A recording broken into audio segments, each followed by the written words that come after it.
Whereas Act 1 took place in the upstairs bedroom of Reverend Parris's home, Act 2 takes place on the Proctor farm, and it is here, in the first scene of Act 2, that we see John and Elizabeth Proctor together for the first time. They are on the surface a typical Puritan couple with sons and a farm, but there are subtle forces at work which threaten to expose the space already between them and tear them apart. For Elizabeth, it is her inability to forgive John his affair with Abigail.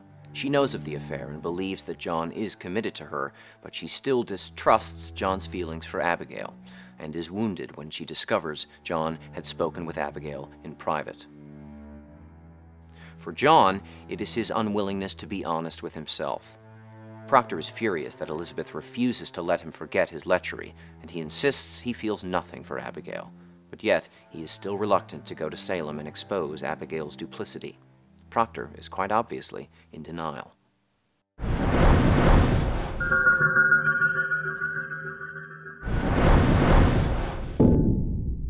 Question 1. Elizabeth implores John to go to Salem and tell the court what Abigail admitted to him, that this whole matter threatens their safety, is mere mischief, stems from his affair with Abigail, is easily reconciled.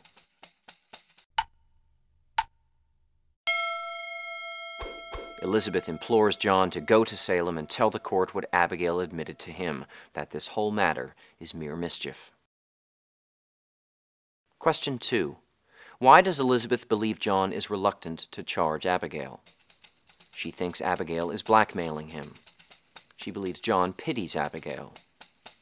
She thinks John is blinded by dark witcheries. She believes John still has feelings for her.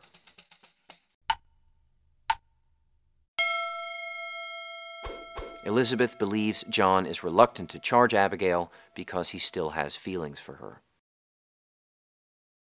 Question 3.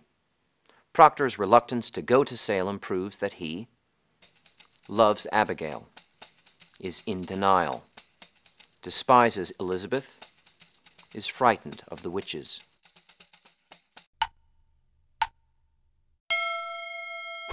John's reluctance to go to Salem proves that he is in denial.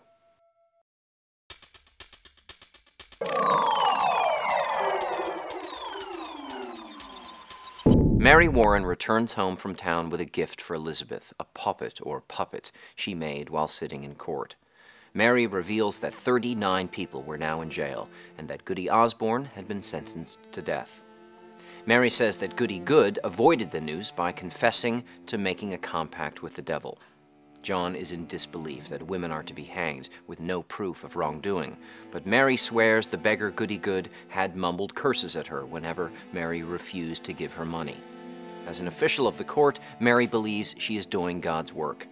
When John threatens to whip her for her mischief, Mary cries out that Elizabeth was also accused in court. Mary can't say who accused her, but says the charge was dismissed. Elizabeth is sure that Abigail has accused her, in the hopes of getting her hanged and taking her place as John's wife. John finally but angrily agrees he'll speak out against Abigail. Elizabeth angrily denounces John's reluctance.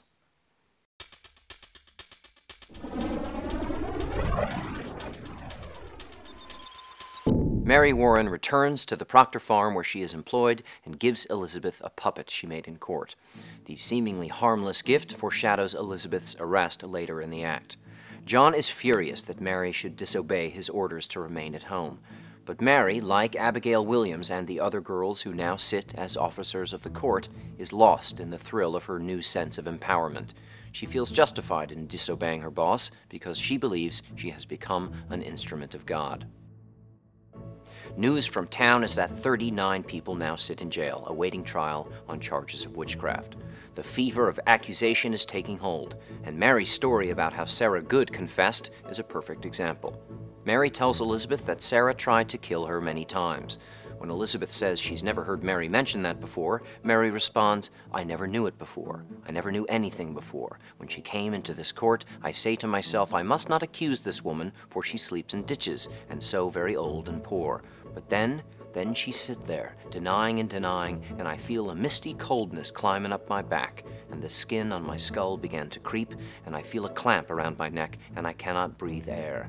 And then I hear a voice, a screaming voice, and it were my voice, and all at once I remember everything she done to me. The hysteria of the courtroom is not just inspiring new memories, but also new accusations. Mary cannot tell who accused Elizabeth in court, but Elizabeth is right to assume it was Abigail Williams. We see Abigail's sinister plot to kill Elizabeth and marry John is already in motion. And still, John hesitates to go to Salem and announce Abigail's pretense, for fear of his own sinfulness being exposed.